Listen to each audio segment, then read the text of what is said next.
19장 찬송 드리겠습니다.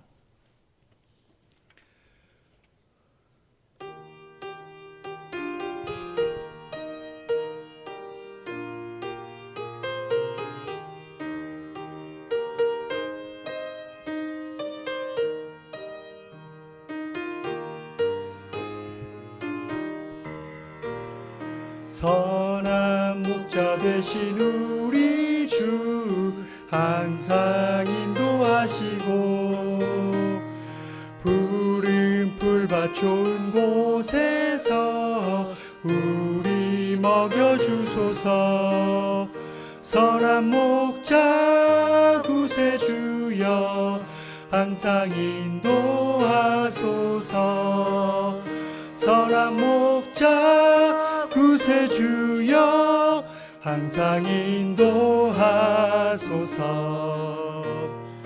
양의 문이 되신 예수여 우리 영접하시고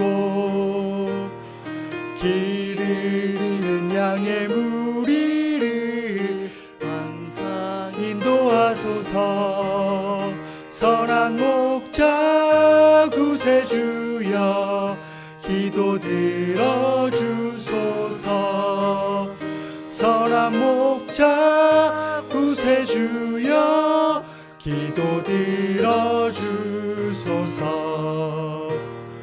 흠이 많고 약한 우리를 용납하여 주시고 주의 넓고 크신 은혜로 자유 얻게 하셨네.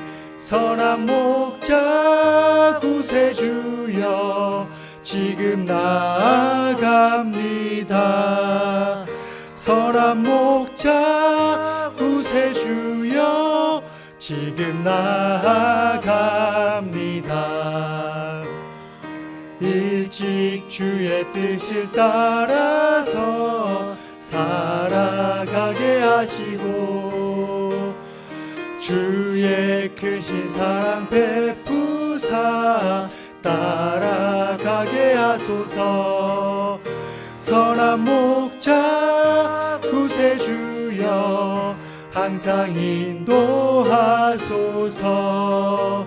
선한 목자 구세주여 항상 인도하소서.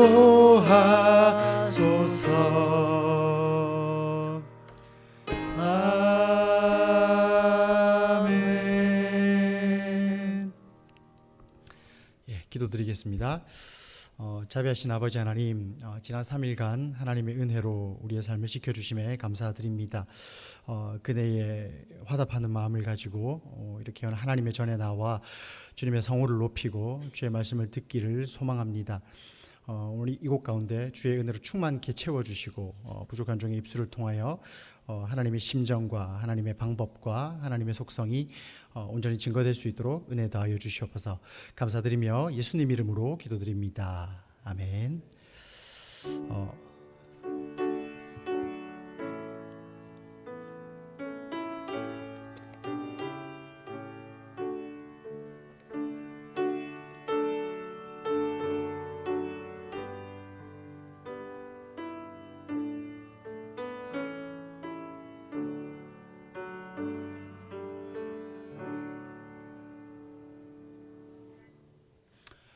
하나님 말씀 보겠습니다. 오늘 우리에게 주실 하나님 말씀은 사무엘하 7장 1절부터 2절까지입니다. 사무엘하 7장 1절부터 2절까지 구약 성경 473쪽입니다.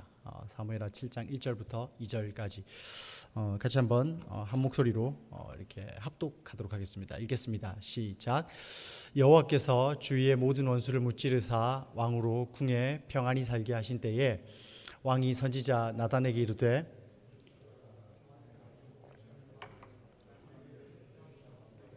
썰거늘 하나님의 궤는 휘장 가운데에 있도다. 아멘. 오늘 이 말씀 가지고 리스펙트라는 제목으로 하나님 말씀 증거하도록 하겠습니다. 여러분 존중이라는 말의 정의를 아십니까? 존중 어떤 뜻입니까? 어떤 이제 교사 한 분이 한 중학생에게 이제 이렇게 물으셨답니다. 친구야, 너는 존중의 뜻을 알고 있니? 그러자 이 중학생이 이렇게 대답을 했답니다. 존재를 중요하게 여기다. 존재를 중요하게 여기다. 이게 대한민국 한 중학생의 존중에 대한 정의였습니다. 정확한 사전적 정의는 아니지만 가만히 보면 맞는 정의 같습니다. 상대의 존재를 중요하게 여기는 것, 존중의 의미가 맞는 것 같습니다.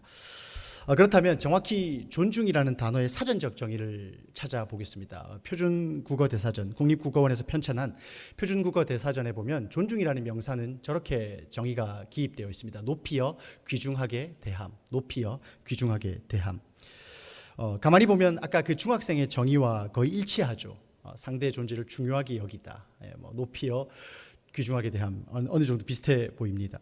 자, 이번엔 영어 단어의 존중입니다. 영어 단어 이제 어떻게 뜹니까? respect.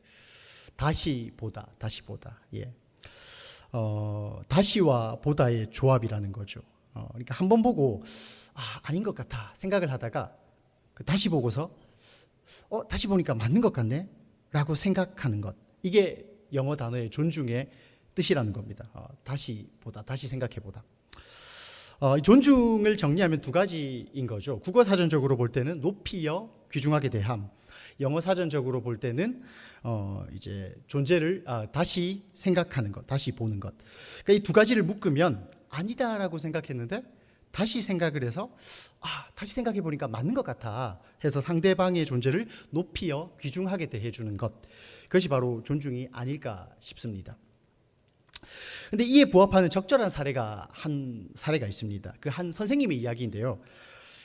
이제 뭐 저희 학교의 교사분은 아니시고 딴 학교의 교사분의 이야기인데, 이분의 학생 시절의 이야기였습니다. 그 하루는 이분이 학생 시절에 이제 어려운 일을 만나서 이제 선생님에게 찾아가 상담을 신청을 했답니다. 그래서 상담을 받는데 이 그 교사분이 그 세상에 상담 중에 조셨답니다. 잠을 조셨다는 거예요. 그러니까 이 친구가, 그러니까 이 선생님이 학생 시절에 얼마나 그 실망감을 가졌겠습니까?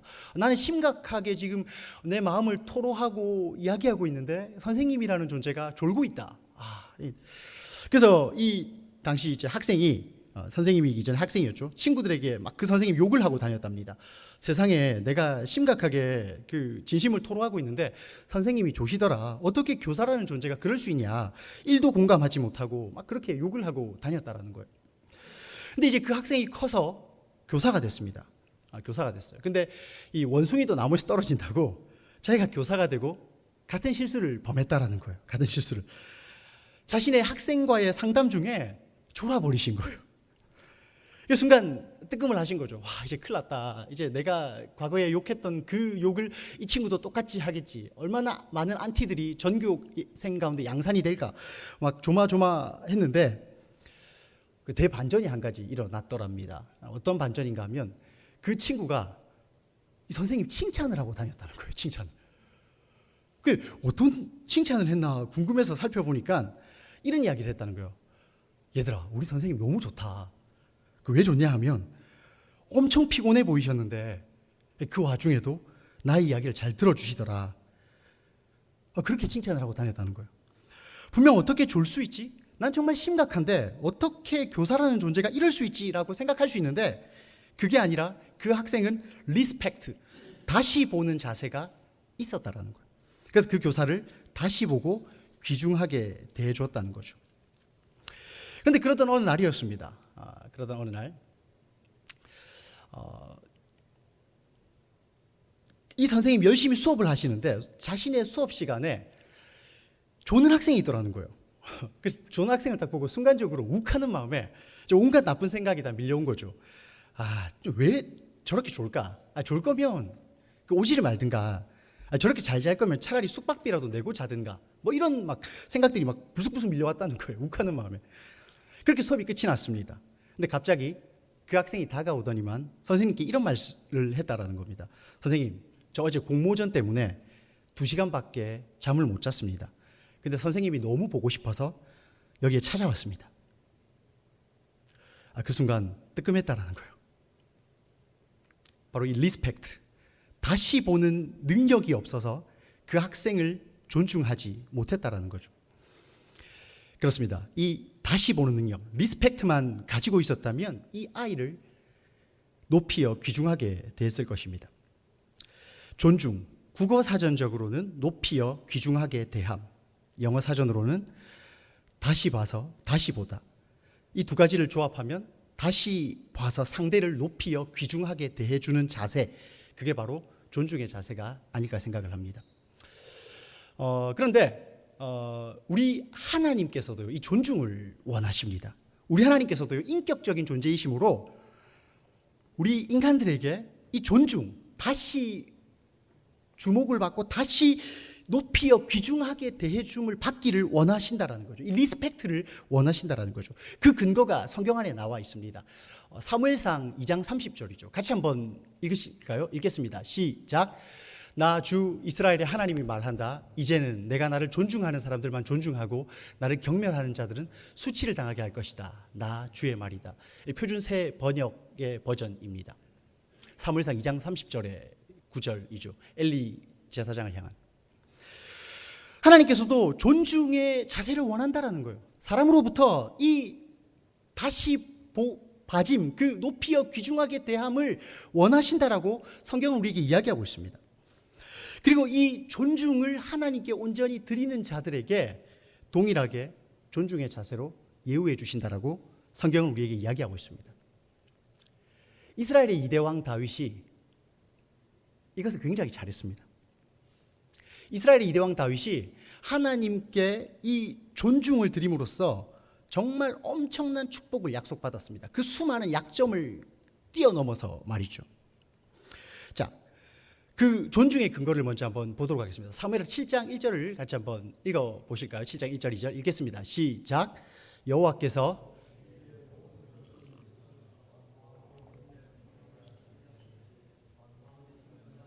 이르되 볼지어다 나는 백향목 궁에 살거늘 하나님의 궤는 휘장 가운데 있도다. 자, 지금 다윗의 상황이 어떤 상황입니까? 굉장히 평안한 상황이지 않습니까? 왕으로 궁에 평안히 살게 하신 때에 주위의 모든 원수를 무찌르사. 지금 우리 부산 외국어대학교는 중간고사 시험 기간인데 이 중간고사가 끝난 바로 직후에 주말이라는 거죠. 저 1절의 상황이요. 시험 끝나고서 맞이한 첫 번째 주말. 정말 얼마나 이 막힌 것들이 확 뚫리겠습니까? 바로 야구장으로 달려가든 영화관으로 달려가든 바로 번화가로 나아가지 않겠습니까?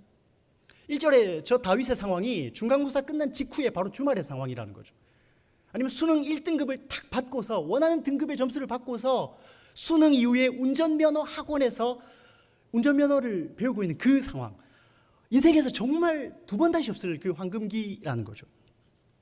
다윗의 상황이 그런 상황이었다는 겁니다. 근데 그 엄청난 평안의 상황에서 그가 무엇을 합니까? 선지자 나단에게 이렇게 고백을 하죠. 나는 이렇게 좋은 백향목 대궐에 살고 있는데 하나님의 임재 아이콘은 휘장 텐트 속에 있습니다. 하나님을 위해 집을 지어드리고 싶습니다. 라고 고백을 하고 있다는 거죠. 여러분 놀랍지 않습니까? 어떻게 그 달달한 시간에 카라멜 마키아토로 도배가 된 것 같은 그 시간에 하나님을 떠올릴까요? 만물보다 심히 부패한 사람의 성정이 말이죠. 어떤 분이 그런 말씀을 하셨습니다. 수능 끝나고 드리는 부모의 100일 새벽기도, 수능 끝나고서 드리는 부모의 100일 불공, 이것이 진짜 믿음이다. 왜냐하면 아쉬울 것이 없을 때 드리는 기도가 정말 진심 어린 기도라는 거죠.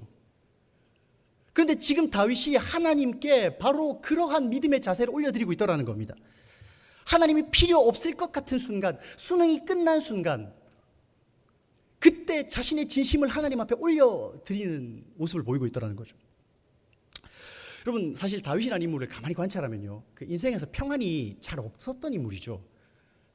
여러분 다윗의 유소년 시절 그때를 관찰하면 그는 주로 어디에서 생활을 했었습니까? 아버지의 가업을 도와 들판에서 양을 치며 시간을 보냈습니다. 들판에서 양을 치면서 그가 주로 상대했던 적은 누구였습니까? 우리가 그 철창 안에서나 발견할 수 있는 사자, 곰, 늑대 이런 존재들이었습니다. 절대 우리와 근거리에서 함께 할 수 없는 그런 존재, 어마무시한 존재, 그런 존재와 늘 쎄쎄쎄를 벌이고 팔씨름을 하고 돌을 던지면서 그렇게 생명을 걸고 10대 청소년 시절부터 사투를 벌인 존재가 다윗이었습니다. 평안이 없었던 인물이죠.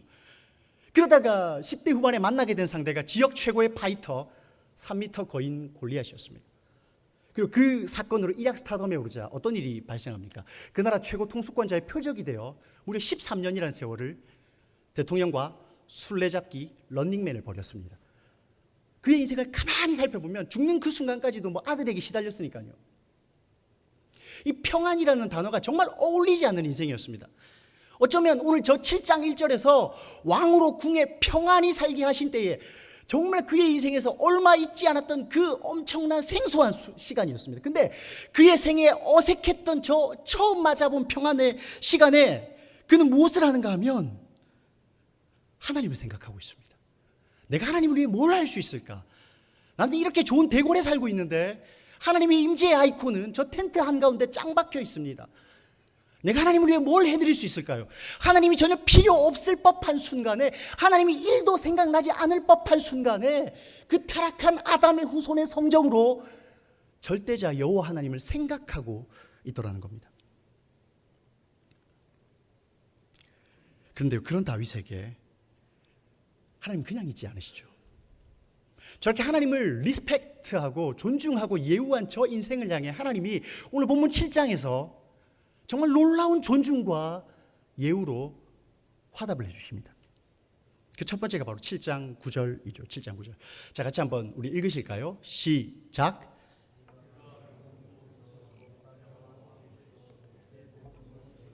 그래서 멸하였은즉 땅에서 위대한 자들의 이름같이 내 이름을 위대하게 만들어 주리라. 자, 다윗이 하나님께로부터 받았던 첫 번째 존중, 첫 번째 축복이 무엇입니까? 성경 우리에게 이렇게 이야기합니다. 하나님께서 다윗의 이름을 위대하게 만들어 주셨다. 위대한 이름, 위대하게 만들어 주셨다. 그에게 위대한 이름을 주셨다는 거예요. 여러분, 성경에 그 구약 성경 열왕기서를 보게 되면, 뭐 역대기서나 이곳을 보게 되면 이스라엘의 여러 왕들이 등장을 합니다. 근데 여러 왕들이 등장하는데 그때 여러 왕들 중에 그들의 그 행적을 나누는 기준이 혹시 뭔지 아십니까? 바로 다윗의 이름이죠. 그래서 좋은 왕들에게는요, 다윗처럼 살았다, 주의 종 다윗의 길로 행했다, 다윗처럼 정치했더라, 이런 문장이 반드시 따라오고 있고요. 그 반대로 악한 왕들에게는 다윗의 길로 행하지 않더라, 다윗과 반대로 행하더라, 다윗의 길을 따라 살지 않더라, 여로보암의 길을 따라 갔더라, 이렇게 들어져 있습니다. 다윗이 자신의 분야에서 하나의 기준점이 되었다는 겁니다. 왕이라는 분야에서 정답의 샘플이 되었다는 거죠. 여러분, 만일 훗날 여러분이 종사할 그 분야에서, 아니 지금 종사하고 있는 그 분야에서 여러분이 선악의 기준이 된다고 생각해 보십시오.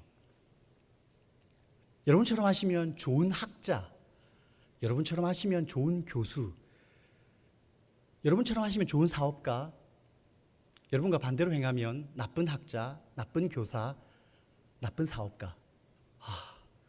여러분이 지금 여러분이 종사하는 그 분야에서 하나님 보실 때의 선악의 기준점이 되어진다고 생각해 보십시오. 이게 얼마나 황홀한 일입니까? 근데 다윗이 지금 하나님으로부터 어떤 축복을 받았는가 하면 자신의 이름이 위대해지는 축복을 먼저 받았는데 그 축복의 내용물을 가만히 뜯어보니까 바로 저런 내용이 들어있더라는 겁니다. 자신이 종사하는 분야에서 선악의 기준점이 되는 이름. 다윗의 길로 행했더라, 선한 왕. 다윗과 반대대로 행했더라, 나쁜 왕. 저같이 하면 뭐 좋은 목사, 저와 다르게 하면 나쁜 목사. 그 상상만 해도 막 심장이 뛰지 않습니까? 하나님께서 하나님의 이름을 존중하고 예우해 드린 다윗의 삶을 그렇게 예우해 주셨다는 거죠. 다윗은 하나님을 경외함으로 하나님께로부터 이름이 위대해지는 축복을 받았습니다. 가장 먼저. 그래서 제가 우리 학생들과 우리 외대 대학부 청년들에게 바로 이 원리를 가르쳐주고 싶은 거죠. 하나님을 경외하는 원리. 하나님을 경외하는 원리. 체프를 바로 세우고 하나님을 하나님 되게 하고 예배를 예배 되게 하고 싶은 그 이유가 저한테 그런 것입니다. 이것이 진짜 축복을 받는 길이니까요. 사람이 아니라 하나님을 하나님 되게 하는 것. 그렇게 해서 그들을 졸업할 때 다윗으로 만들어주고 싶은 것입니다. 축복의 주인공으로 졸업시켜 주고 싶은 겁니다. 자, 그런데요, 이것이 다가 아닙니다. 다윗이 하나님을 존중함으로, 하나님을 경외함으로 그가 받았던 두 번째 축복을 성경이 이렇게 공개하고 있죠. 7장 11절입니다. 같이 한번 읽겠습니다. 시작. 전에 내가 사사에게 명령하여 내 백성 이스라엘을 다스리던 때와 같지 아니하게 하고 너를 모든 원수에게서 벗어나 편히 쉬게 하리라. 여호와가 또 내게 이르노니 여호와가 너를 위하여 집을 짓고. 자, 다윗이 하나님께로부터 받은 두 번째 축복은요, 시대가 평안해지는 축복입니다. 시대가 평안해지는 축복. 다윗의 시대가 사사 시대와 다른 시대가 되게 해주시겠다는 겁니다. 여러분, 사사 시대를 잘 아시지 않습니까? 눈물과 피와 흑역사의 시대죠. 평안함이 없던 시대였습니다. 일제 강점기가 거의 400년 정도 계속 반복되었던 그런 시대였죠. 4년에 한 번씩 월드컵과 올림픽이 열리는데 그게 100번 정도 하면 400년이 흐르지 않습니까? 100번의 월드컵 내내 계속 일제 강점기에 시달렸다고 생각해 보십시오. 그게 사사시대의 현실이었던 거죠. 눈물과 피로 얼룩진 시대였던 거죠. 근데 하나님께서 하나님을 존중하고 경외한 다윗의 시대를 저 시대와 다르게 해주겠다는 겁니다. 태평성대의 시대로 만들어 주시겠다라고 약속하고 있습니다. 다윗은 하나님께 이 경외함과 존중을 드림으로 시대가 평안해지는 복을 받았습니다. 자신만 위대해지는 것이 아니라 자신의 통치 아래 놓여있는 모든 백성들에게 그 수혜가 흘러가게 만든 거예요. 그래서 제가 우리 학생들에게 늘 그렇게 얘기를 합니다. 여러분은 정말 기회의 땅에 온 것입니다. 왜냐하면 지식의 근본이 되는 하나님을 경외함을 가르치는 학교에 왔기 때문입니다. 여러분이 그 도를 잘 배워서 3년 뒤에 졸업하게 되면 이 모든 축복의 이야기가 여러분의 것이 될 것입니다라고 저는 늘상 학생들에게 강조하고 있습니다. 다윗은 하나님께 이 경외와 존중을 드림으로 이 엄청난 축복을 받아 누렸다는 겁니다. 그런데 이게 다가 아닙니다. 다윗이 하나님을 경외하고 존중함으로 받은 축복이 성경에 정말 많이 나오는데 시간 관계상 이제 한 가지만 더 살펴보고 마치겠습니다. 자, 다윗이 하나님께 받은 또 다른 축복이 뭐였냐면 세 번째 축복은 7장 14절과 15절이죠. 7장 14절과 15절. 같이 한번 읽겠습니다. 시작. 나는 그에게 아버지가 되고 그는 내게 아들이 되리니 그가 만일 죄를 범하면 내가 사람의 매와 인생의 채찍으로 징계하려니와 내가 내 앞에서 물러나게 한 사울에게서 내 은총을 빼앗은 것처럼 그에게서 빼앗지는 아니하리라. 자, 이번에 또 어떤 축복을 하나님께로부터 받았습니까? 버림받지 않는 축복인 거죠. 그 축복의 그 기름 부음이 그 후대까지 영원히 흘러가는 축복을 하나님으로부터 부여받게 됐습니다. 영원함의 축복. 굉장히 탐나는 축복이지 않습니까? 나의 당대에만 누리는 것이 아니라 후대까지 간다. 여러분, 심리학자들에 의하면요, 인간들의 마음속에 한 가지 만연된 심리가 있다고 합니다. 그것이 뭔가 하면 바로 버림받음에 대한 두려움이라는 거죠. 버림받음. 이 사람이 나를 버리면 어떻게 하나? 과연 이 사람이 끝까지 나를 사랑할까? 내가 똑바로 못하는데 하나님이 날 계속 사랑하실까 하는 두려움. 이런 두려움이 모든 인간들의 마음속에 다 내재되어 있다는 겁니다.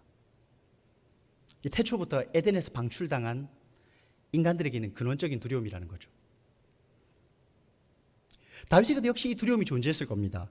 더욱이 다윗의 과거의 인생을 들여다보면 누구보다 이 버림받음에 대한 두려움이 컸을 법한 히스토리를 가지고 있습니다. 그는 건강한 가정에서 자라지 못했습니다. 부친의 사랑에서 철저하게 외면을 당했고요. 심지어 장인 사울에게까지 늘 거절당하고 외면당하는 존재였죠. 그러니까 본가의 어른, 처가의 어른, 양가의 어른들로부터 모두 사랑을 받지 못했다. 그리고 도피 중에도 여러 차례 그 수많은 사람들로부터 배신을 당하지 않습니까? 그냥 인생 자체가 거절이고 상처죠. 누구보다 저 거절감, 버림받음에 대한 두려움이 컸을 법한 인생입니다. 그런데 그러한 트라우마를 가지고 있을 법한 다윗에게 오늘 하나님 어떻게 약속하시는가 하면 내가 너를 절대 버리지 않아. 위선 사울처럼 버리지 않아. 내가 너를 징계하는 일이 있어도 너를 절대 버리진 않을 거야.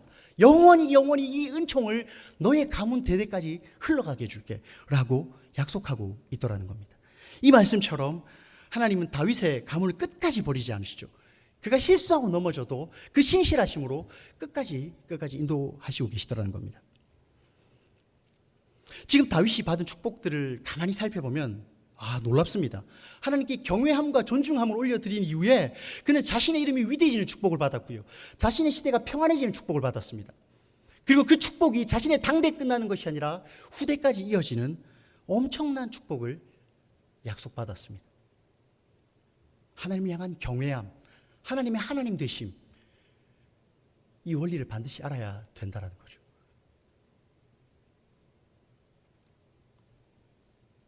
말씀을 마치며 한 가지 이야기를 들려드리겠습니다. 신께 바치는 노래라는 책이 있습니다. 이제 저 책에 보면 그런 내용이 있죠. 한 실패한 인생이 있는데 이 인생이 하소연을 합니다. 왜 내 인생은 이렇게 안 풀릴까? 만일 누군가가 나를 도와준다면 정말 잘할 수 있을 텐데 라며 막 투덜거렸습니다. 근데 그러던 어느 날이었어요. 한 귀인이 그에게 다가오고 있었습니다. 이 귀인은 어떤 소원이든 다 들어주는 그런 귀인이었다는 거예요. 그래서 이 청년이 내심 기대합니다. 그가 내게 어떤 소원이 있니? 라고 물으면 뭐라고 답을 할까? 뭘 달라고 답을 하지? 막 설렘으로 고민했습니다. 그리고 드디어 그 귀인을 만나게 됐습니다. 근데 이 귀인이 이 청년에게 이렇게 말을 하는 거예요. 자네, 먼저 나에게 무엇을 줄 것인가? 그래서 이 청년은 너무 황당했습니다. 왜냐하면 소원을 들어주는 귀인이라면서 소원을 말해봐 이게 아니라 나한테 먼저 뭘 줄 거야? 라고 물으니까 귀인이 뭐 이래? 라면서 투덜거리면서 돌아섰습니다. 줄 게 아무것도 없었습니다. 망했으니까요.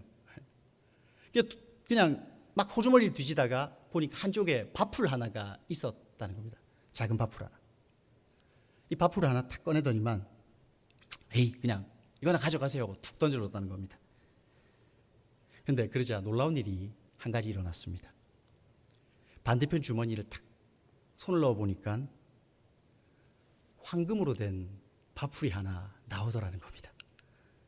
그때 이 귀인이 빙그레 웃으며 그 청년을 향해 이렇게 말합니다. 만일 자네가 자네 인생 전부를 나에게 줬더라면 난 자네 인생 전부를 황금으로 만들어 줬을 텐데. 무슨 말씀인지 아시겠습니까? 이것이 오늘 다윗을 향한 하나님의 축복의 약속이라는 겁니다. 그분을 그분으로 경외하고 그분을 그분으로 존중하는 법을 배워서 전심으로 하나님 앞에 나아가게 될 때에 하나님 우리의 인생을 놀랍게 인도하실 것이라는 겁니다. 우리의 인생을 황금의 인생으로 빚어주실 것이라는 겁니다. 오늘 본문의 다윗의 인생처럼요. 따라서 우리도 하나님께 경외와 존중을 드림으로 하나님께 귀하게 쓰임받는 우리 모두가 되었으면 좋겠습니다. 찬양하고 기도하겠습니다. 내가 주인 삼은 모든 것 내려놓고 우리 함께 찬양하고 기도하도록 하겠습니다.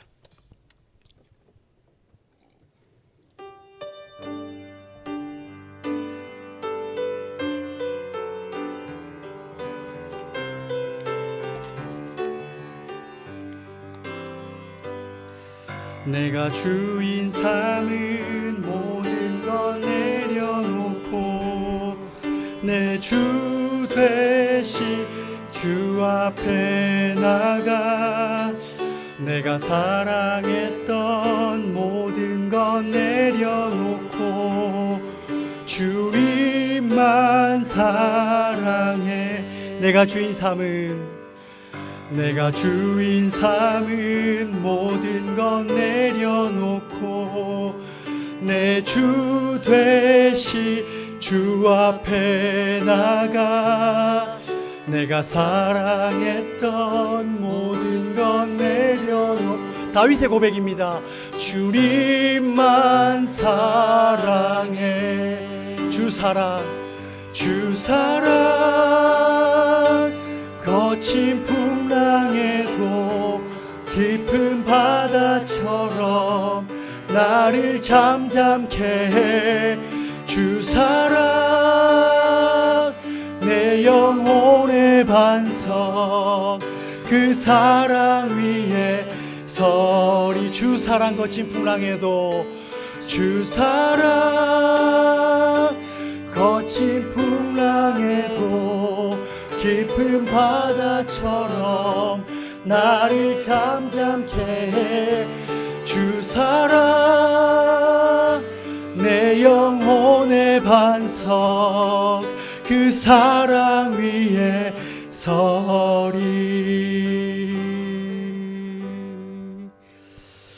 시간 우리 간주 좀 해주시고요. 들은 말씀 생각하면서 같이 합심해서 각자 주신 감동을 따라 기도하도록 하겠습니다. 기도하겠습니다. 자비하신 아버지 하나님, 오늘 말씀을 통해 다윗이 평안 가운데 하나님을 생각하는 모습을 보았습니다.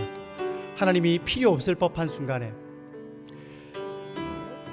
아무런 근심과 어려움이 없을 법한 주의 모든 원수가 사라진 그때에 하나님을 찾고 하나님을 위해 무엇을 할 수 있을까 고민했습니다. 그러한 경외, 그러한 존중을 하나님 앞에 올려드렸을 때 하나님께서 다윗에게 어떤 축복, 어떠한 존중을 베풀어 주셨는지를 오늘 말씀을 통해 보았습니다. 자신의 이름이 위대해지는 축복, 자신의 분야에서 자신이 선악의 기준점이 되는 축복, 자신의 시대가 사사시대와 다른 평안의 시대가 되어지는 축복, 그리고 그러한 축복이 자신의 당대로 끝나는 것이 아니라 후대에까지 흘러가는 축복, 정말 엄청난 축복이 다윗의 삶에 부어졌던 것을 기억합니다. 먼저 그의 나라와 의를 구하는 자에게 이 모든 것을 더하여 주신다라는 그 약속의 말씀이 구약에서 먼저 성취되었던 것을 보았습니다. 하나님은 우리의 삶 가운데 나에게 드릴 것이 없습니다, 내가 하나님 앞에 경외함으로 나아갈 어떤 이유와 근거도 못 찾겠습니다, 하나님 앞에 존중을 드릴 만한 아무것도 내 삶에 남아있지 않습니다 라고 할 때에 나의 삶의 전부를 내어드림으로 다윗이 경험한 그 은혜의 축복을 우리의 이야기로 만들어갈 수 있도록 은혜 더하여 주시옵소서. 주님 붙잡아 주시옵소서. 이 사무엘하 7장의 이야기가 우리 모두의 이야기가 되기를 소망합니다. 3000년 전 다윗의 이야기로 국한되는 것이 아니라 2023년을 살아가는 우리 모든 성도들의 이야기로 확장될 수 있도록 하나님 은혜 더하여 주시옵소서. 기름 부어 주시옵소서. 주님 붙잡아 주시옵소서.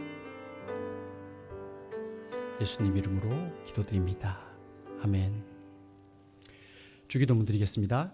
하늘에 계신 우리 아버지여, 이름이 거룩히 여김을 받으시오며 나라가 임하시오며 뜻이 하늘에서 이루어진 것 같이 땅에서도 이루어지이다. 오늘 우리에게 일용할 양식을 주시옵고 우리가 우리에게 죄 지은 자를 사하여 준 것 같이 우리 죄를 사하여 주시옵고 우리를 시험에 들게 하지 마시옵고 다만 악에서 구하시옵소서. 나라와 권세와 영광이 아버지께 영원히 있사옵나이다. 아멘.